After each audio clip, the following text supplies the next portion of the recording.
pour la table ronde, pour avoir la chance d'écouter tout le monde. Je vais donner la parole à Françoise Labarthe, qui est professeure à l'Université Paris-Saclay, fondatrice du Master 2 Droit privé fondamental, qu'elle dirige, qui est également coprésidente du comité scientifique de l'Institut Art et Droit et qui a co-dirigé récemment un ouvrage sur le droit du marché de l'art, et qui va donc nous présenter l'Institut Art et Droit et ses travaux sur la provenance dans le marché de l'art. Bien, alors déjà, une partie de mon travail est fait. Je voulais vous dire que j'allais représenter l'Institut Art et Droit qui a été créé en 1996 par Gérard Souzy, qui est présidé par lui.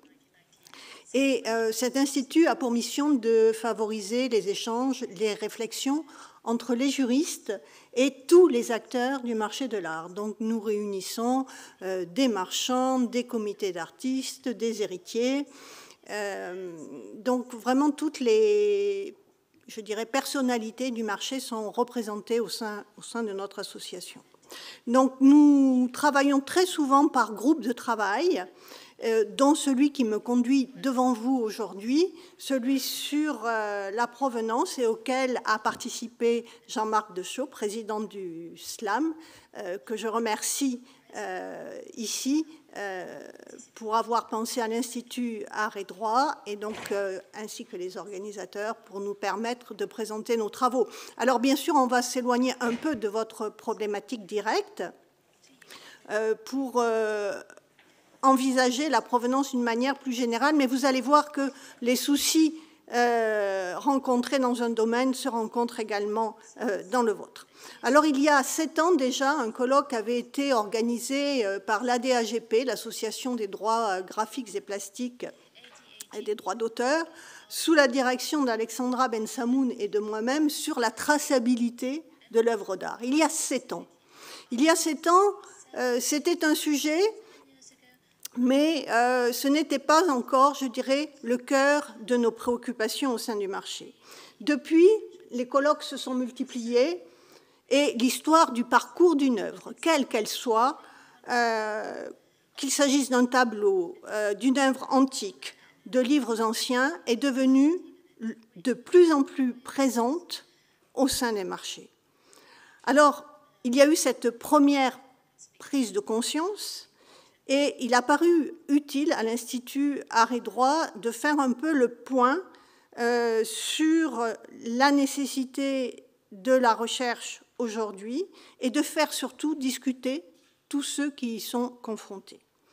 Alors, bien sûr, en animant ce groupe du travail, nous avons eu à cœur de traiter des nouvelles exigences découlant de la recherche de provenance, parce que pendant longtemps, lorsque l'on parlait de provenance, on pensait surtout à la spoliation.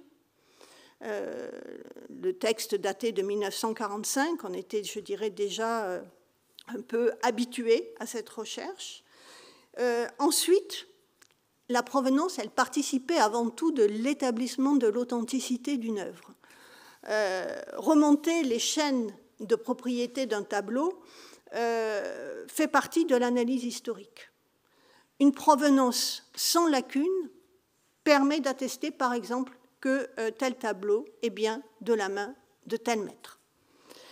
Également, savoir que l'œuvre ou l'ouvrage, l'idée est la même, appartenait à un collectionneur réputé ou figurait dans une galerie connue ou une librairie reconnue, rassure l'acquéreur et donne une plus-value à l'œuvre.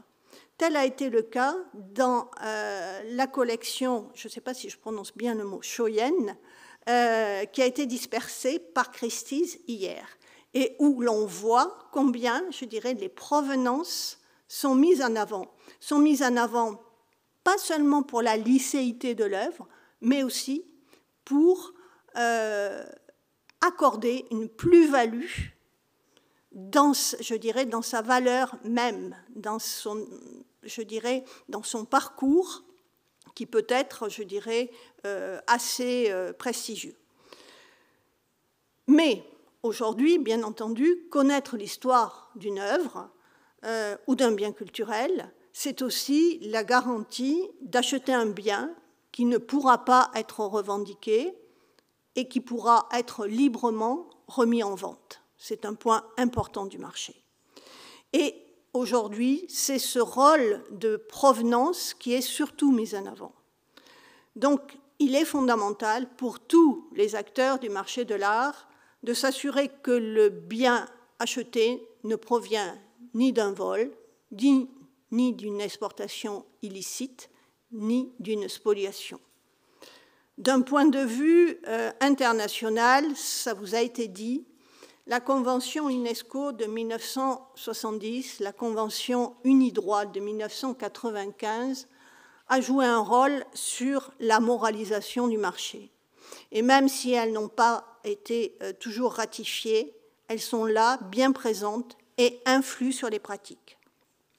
Plus récemment, le règlement européen du 17 avril 2019, dont on vous a fait état, concernant l'introduction et l'importation des biens culturels, applicable déjà partiellement, il faut insister sur ce point, ce n'est pas uniquement 2025, il est déjà applicable pour certains biens, va alourdir, bien entendu, les obligations des professionnels et renforcer encore le besoin de retracer une provenance.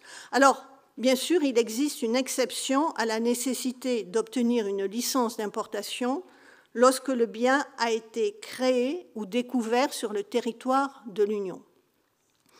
Et puis, pour vous rassurer, s'agissant des manuscrits rares et des incunables, des livres et des documents de plus de 200 ans, l'importateur pourra se contenter d'une simple déclaration, mais si le bien a une valeur supérieure à 18 000 €.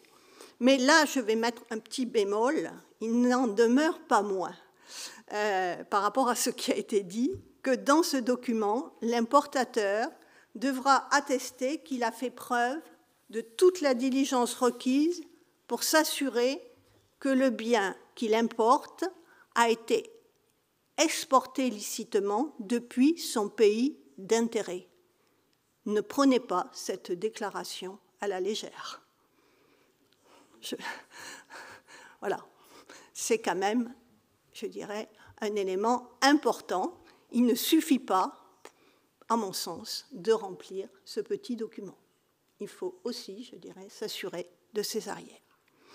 Alors, en dehors de ces textes, lors de notre réflexion, constat a été fait que les divers acteurs professionnels se sont dotés d'outils déontologiques pour inciter leurs membres à procéder à cette recherche de provenance, que ce soit le conseil de vente, les galeristes, les antiquaires, vous, bien entendu, aussi, êtes en train de travailler là-dessus.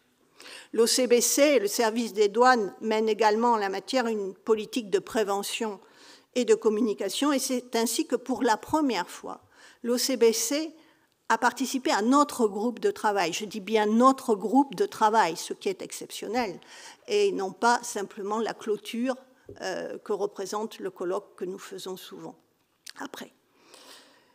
En parallèle, des formations ont vu le jour, si bien que l'on voit apparaître sur le marché des chercheurs de provenance. Bon, par rapport à vous qui êtes quand même exactement du domaine, je ne sais pas s'ils seront encore très utiles, mais toujours est-il qu'un métier est en train de voir le jour, de se profiler. Avec le rapport Labourdette, qui vous a aussi été cité, de 2023, eh bien, on y voit que l'École du Louvre, l'Institut national du patrimoine et tous les personnels chargés des acquisitions sont, je dirais, nettement encouragés à assurer une formation de leurs membres. Et là aussi, nous allons voir que l'École des chartes, avec le SLAM, va mettre en œuvre cette recommandation. Donc, si la prise de conscience est bien présente, et en pratique, elle commence à se mettre en œuvre, elle n'est pas sans générer des inquiétudes. Tous les acteurs du marché de l'art sont désormais concernés. Et ça va du chercheur qui publie la description d'un bien, qui devrait être, je dirais, détaché de toute contingence, mais non, ça va le rattraper lui aussi, jusqu'à l'acquéreur. Je ne parle pas du vendeur, c'est évident. Bien sûr, les plus exposés sont les professionnels, les galeristes, les antiquaires, les libraires, les commissaires-priseurs, les experts. Alors, je dirais que certains pourraient avoir envie de baisser les bras face à ces exigences, parfois difficiles à mettre en œuvre, et qui restreignent quand même de ce fait le champ des possibles. C'est là où il va nous falloir trouver peut-être un équilibre. Il est évident qu'il n'y aura pas de retour en arrière. Mais il faut être un peu optimiste et compter sur la capacité d'adaptation du marché. Je vous parlais de cet équilibre, ça me paraît important, équilibre entre les recherches nécessaires et la survie du marché. Parce que c'est aussi une des questions qui se posent, c'est celle de la survie du marché, parce qu'il y a le coût engendré par la recherche de provenance. Là aussi, on a déjà un peu évoqué la chose. Alors je vais prendre le cas d'un expert qui assiste un commissaire-priseur. Il lui est demandé de décrire l'objet mis en vente. Très bien. Il est formé pour cela. Il est dans sa spécialité. Il connaît les règles essentielles de son domaine. En pratique, parfois la tâche est plus ardue. Déjà, premier écueil, et ça a été dit dans notre groupe de travail, eh bien, les experts n'ont pas parfois le nom même du vendeur, parce que la discrétion est de mise dans les ventes aux enchères. Donc, même à leur expert, les commissaires-priseurs ne communiquent pas ce nom. Comment faire pour remonter la chaîne des propriétaires? Bien sûr, tout va dépendre de la nature des biens, des documents antérieurs qui seront éventuellement fournis. Et puisque je parlais du coût d'une telle recherche, il faut également parler en termes de temps consacré à cette recherche. Car finalement, la question est de savoir comment continuer à travailler en prenant le temps de faire ces recherches. Vous l'avez déjà compris, bien entendu, dans votre tête, vous y pensez déjà, tout dépend de la valeur du bien. Vous aurez plus ou moins envie de le faire selon la valeur du bien. Alors, certains vrais chercheurs ne s'en tiendront pas là, mais quand même, je dirais, il y a un coût pour le marché. Et puis, que va-t-il se passer si le bien ne possède pas de provenance établie? Ou si le bien est de très faible valeur? Qu'est-ce qu'on fait de ces biens? Pas de provenance et grande valeur, attention, danger, moi je dirais. C'est évident. Vous ferez attention. Mais pas de provenance et faible valeur. Que faire ici? Je vais aller en dehors de vos spécialités. Je vais prendre un exemple. Vous possédez une lampe à huile d'époque ptolémaïque, Égypte ancienne, valeur 100 à 150 €. Vous aviez acheté cet objet dans les années 90. Vous n'avez pas conservé la facture, vous ne l'aviez même pas demandé, la provenance n'était pas un sujet. Vous n'y pensiez même pas. Que faire aujourd'hui? Que faire aujourd'hui de cet objet? Alors, nous n'avons pas la réponse, mais aujourd'hui, c'est devenu un sujet. Alors, pour l'instant, il suffit de regarder sur eBay pour se rendre compte que de nombreux vendeurs continuent à vendre, mais il n'y a aucune garantie pour les acquéreurs d'acheter sur ce type de marché. Et vraiment, je ne le recommanderais pas. Pour les biens archéologiques, avec le règlement de 2019, il n'y a aucun seuil financier qui permette d'échapper à l'obtention d'une licence d'importation. Donc on ne pourra plus importer ce genre de biens. Sauf à avoir tous les documents nécessaires. Mais s'ils sont de peu de valeur, est-ce que ça vaut encore, je dirais, le coût de travailler? Alors, bien entendu, ça inquiète légitimement les marchands, mais aussi les petits acquéreurs, ceux qui n'ont pas forcément l'argent pour n'acheter que des pièces d'exception avec une provenance évidente. Alors on pourrait peut-être espérer une forme de tolérance, mais c'est un risque à prendre. Est-ce qu'il y a un véritable enjeu ici pour le patrimoine culturel?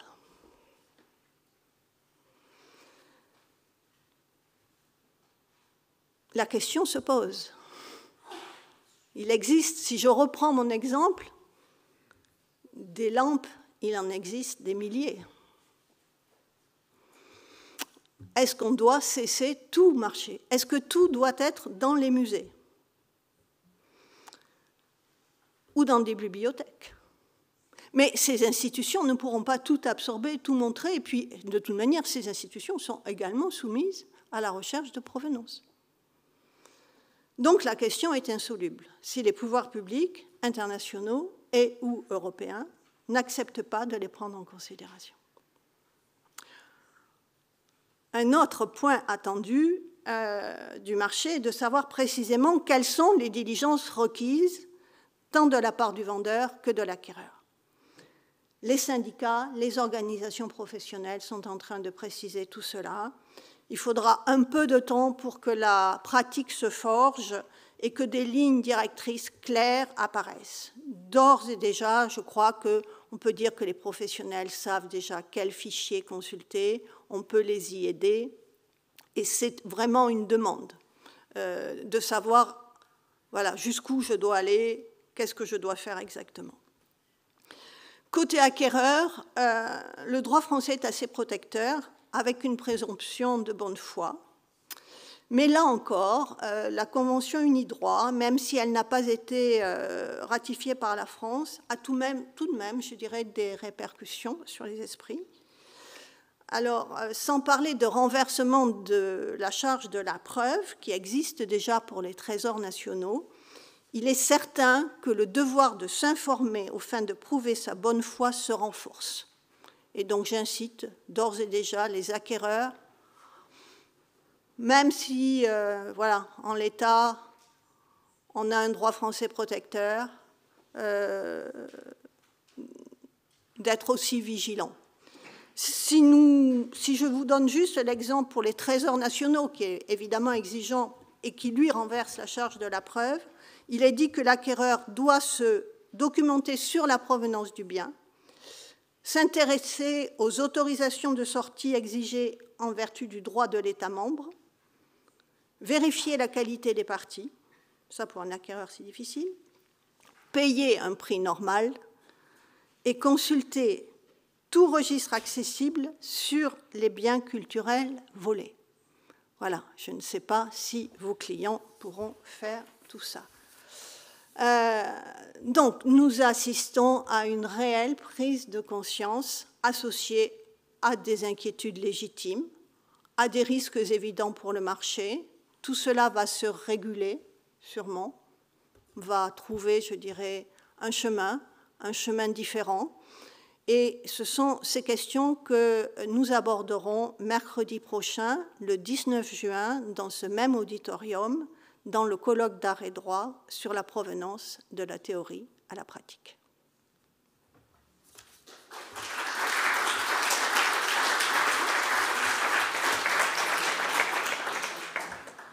Merci beaucoup à Françoise Labarthe pour cette intervention très réaliste, si j'ose dire, et qui soulève énormément de questions, et notamment est-ce qu'une provenance sans lacune existe, et aussi cette question très importante, à qui revient la charge de la preuve? Ce sont des débats qu'on aura peut-être au moment du cocktail.